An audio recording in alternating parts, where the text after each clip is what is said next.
It's with real pleasure that I introduce our next speaker.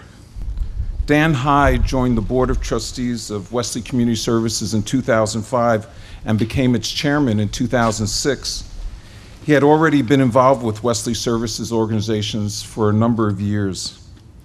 In these times of uncertain funding and dramatic changes in public policy, Dan has provided Wesley with steady and consistent leadership.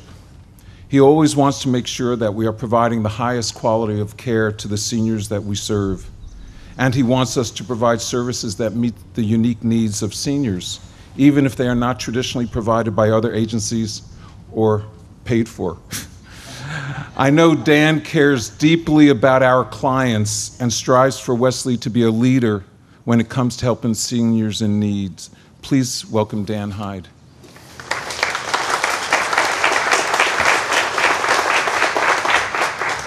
Thank you very much, Steve. You read that just the way I wrote it. We're certainly off to a great start. I am the chair of the Board of Trustees here at Wesley Services Organization, which includes Wesley Community Services and Lincoln Crawford. My job was twofold. First, to provide a welcome and to provide a few thank yous.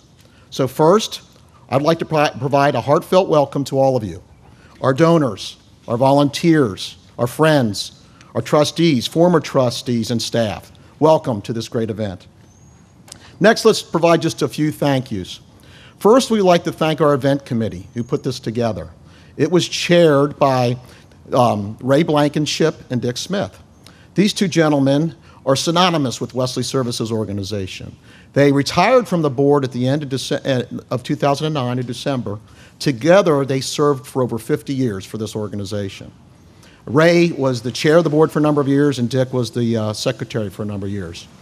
Ray unfortunately couldn't be here with us today, a little bit of a medical issue. He's doing fine, but I know it just really bugs him that he couldn't be here because no one worked harder for this to happen than Ray Blankenship. Finally, on the event committee, we have to thank Sherry Maddox.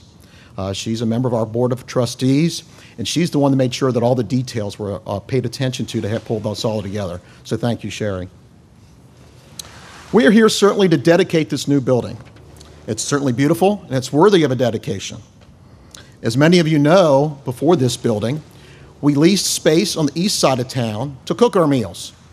Then we put them in trucks and took them all the way over to the west side of town for distribution to Glenmore Avenue.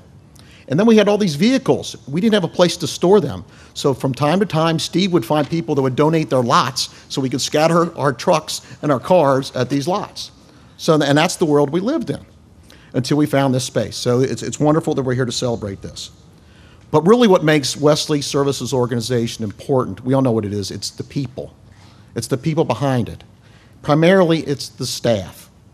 While we're here to dedicate this building, there's nothing more important to this organization than the dedication of the staff of our organization. They do a tremendous job. It's not just a job to them, it's a mission. It's a heartfelt mission that they believe when they provide their services to our community. So I would like to just pause for a second, ask those in the audience who are staff members, please stand and be recognized, and everybody join me in a round of applause for these people.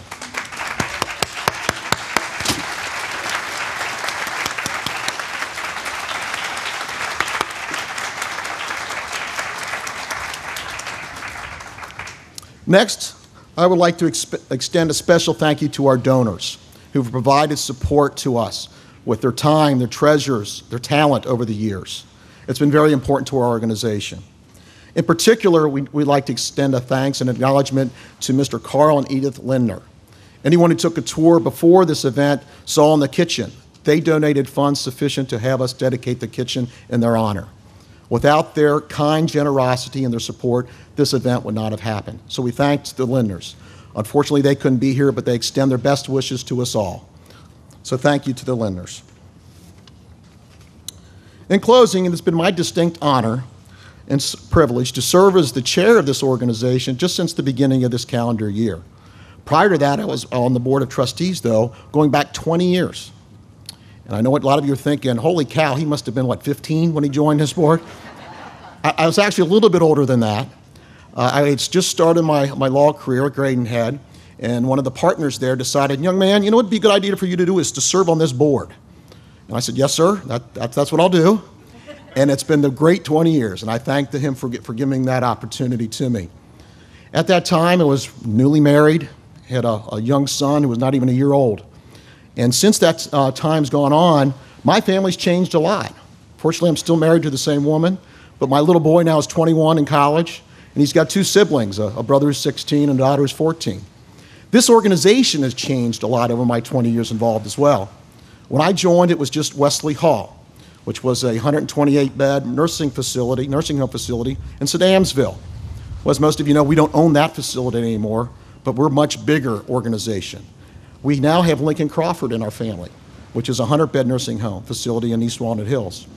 And out of the Wesley Hall, that tradition, we started from the ground Wesley Community Services, which is the home for this facility, that provides meals. You have the information, your materials there, almost 250,000 meals a year to people. So it's a great organization. So I did my job. I think I was within 3 minutes, as I was told by Stephanie. Welcome, thank you, and back to Steve.